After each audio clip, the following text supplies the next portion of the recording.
Let's talk about minimum cost flows.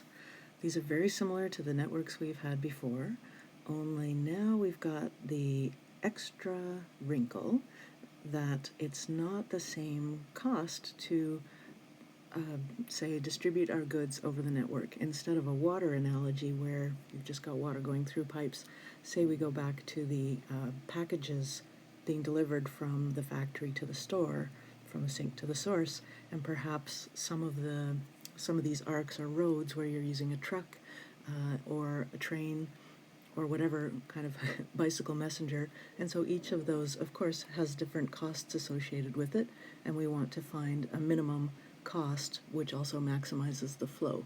So in this question we were told that we want a flow of value 6, so at least we don't have to worry about that. We're told how many packages we want to deliver. We don't have to worry about what the actual maximum flow is. So we know we have a value of 6. The way we start this is by putting on any naive flow of 6 we can see. We don't have to put a lot of work into it. We can look at the capacities, I should say.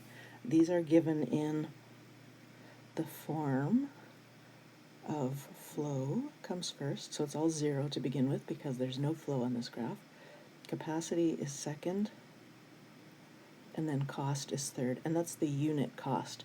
So for instance, when it's 069, if we increase this 0 to a 2, the cost of moving 2 units of flow is 18, 2 times 9. So we bump the cost up to 18 when we do that. So keeping that in mind, let's assign,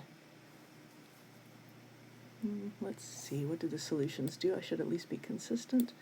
Let's throw 2 going across and over the top. 2, 2, 2. We've got capacity to do that because our capacities are 6, 7, and 5. 2 fits comfortably under there. And along the bottom route, we've got capacities of 10, 9, and 4, so plenty of space there. So let's put 4 along there. So the zeros become 4s here. So now we've got a flow, but we don't know if it's a minimum cost yet. It probably isn't because we just pretty much picked the first one we saw. So let's figure out what the cost of this is. Along that top path, we have 2 units going along the arc SA, and they each cost 9. And then from A to B, we have 2 units that cost 3. And then we have 2 units, so it's 2 units all the way across. And then on the bottom route, we've got 4 units of 6, 4 units, and the cost is 10. And from D to T, same 4 units, but now the cost is 12. And I'm not going to embarrass myself by trying to add this up in my head. I'm going to copy from the solutions and say it's 150. Might not be a bad idea to pause and make sure that's true and that you understand where those numbers came from. But I'll move on. What we want to do now is find kind of something analogous to the flow augmenting path we did before for finding maximum cost, or maximum flow networks. And we could use the same method here where we're looking for augmenting paths, and so we're looking for capacity on a forward arc or flow on a backward arc to get us from S to T. But the problem is that doing that with the costs, it's a lot of numbers to keep track of, and it's hard to do in a logical way. And so the algorithm we're going to use involves specifically labeling the available backwards arcs, putting them on the graph so that it's much easier to find a path that's going to do what we want. So let's add those in green. And what this looks like is we kind of relabel everywhere. But let's start from S to A. We've got a flow of 2 out of a possible 6. So the forwards arc, we want to say, we're going to use a lot of stars. Whatever the flow is going to be, we have, in effect, we have a capacity of 4 because we had a capacity of 6. Whoa, that's not a highlighter. We had a capacity of 6, but then we flowed 2 through it, So that leaves us with 4, and that's what we're keeping track of, is how much extra space there is here, and the cost is 9. But if we look at the backwards arc, the one going this way, let's not do that. Let's put this one below it. Star 4, and the cost is still 9. But we also have a backwards arc,